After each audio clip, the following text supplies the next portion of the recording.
Have you gotten feedback that you need to be more assertive? It can feel like everything you're doing is a little bit wrong. Maybe you thought you had to put on a show. Act confident, even though you don't feel it. How are we going to do that? Executive presence is an overall energy of certainty, not a performance. Welcome to the She Speaks to Inspire podcast. I'm your host, Julia Kraft, your authentic expression mentor and public speaking coach. So let's dive in. Have you gotten feedback that you need to be more assertive, have more executive presence, leadership presence? You need to be more confident. This feedback is so vague. It's so vague that it can actually undercut your confidence because you don't know what to do with it. You can end up being self-conscious and self-critical just because you don't know how to be more confident or what that would even look like.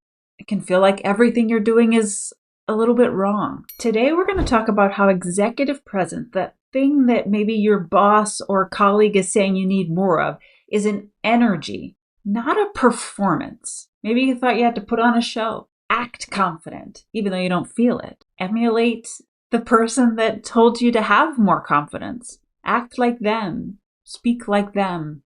Think more like them. And you lose yourself in the process. If you're new to the She Speaks to Inspire podcast, welcome. It's so great to have you here.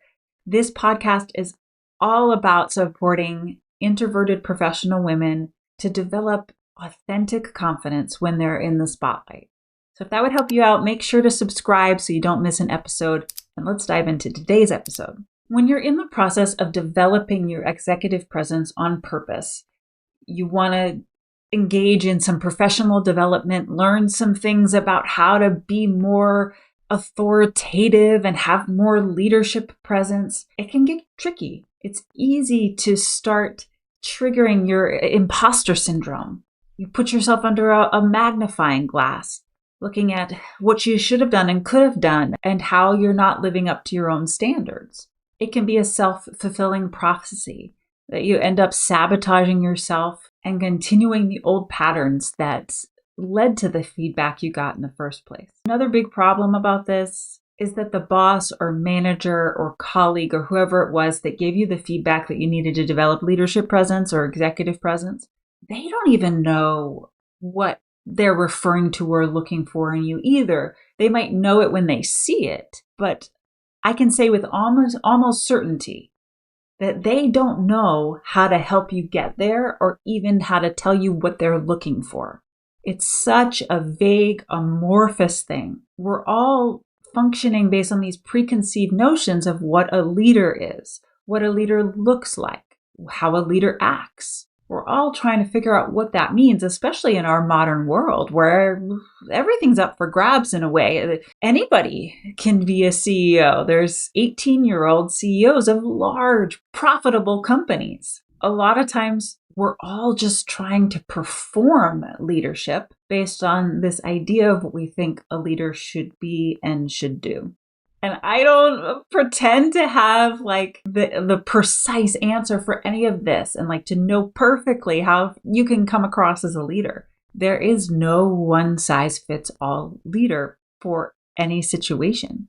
I think this is confusing to everyone because executive presence is a feeling underneath the words or underneath the actions or decisions. It's a feeling underneath.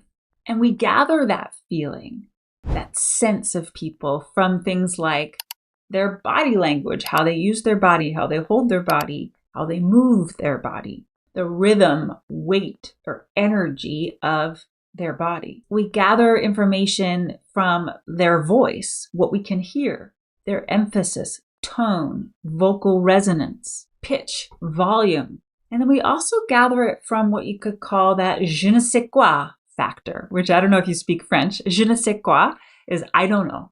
I don't know what it is, but there's just something about them that all together, the way they're expressing themselves through their body and their voice gives me the feeling that they know what they're talking about, and I trust them. The je ne sais quoi effect. It's a thing. When it comes to communication skills, you've got to leave room for this inexplicable sense that we have of people that you can barely put words to, but you know it when you feel it. I call all of this subtext. This is the meat of what we're responding to in people. We're not responding to what they say. We're responding to the subtext, which is how they say something. Not the what, but the how. The most important question is, how are you going to develop executive presence without it being performative, but that it comes from within you and is expressed outwardly so other people can feel it and sense this leadership presence in you?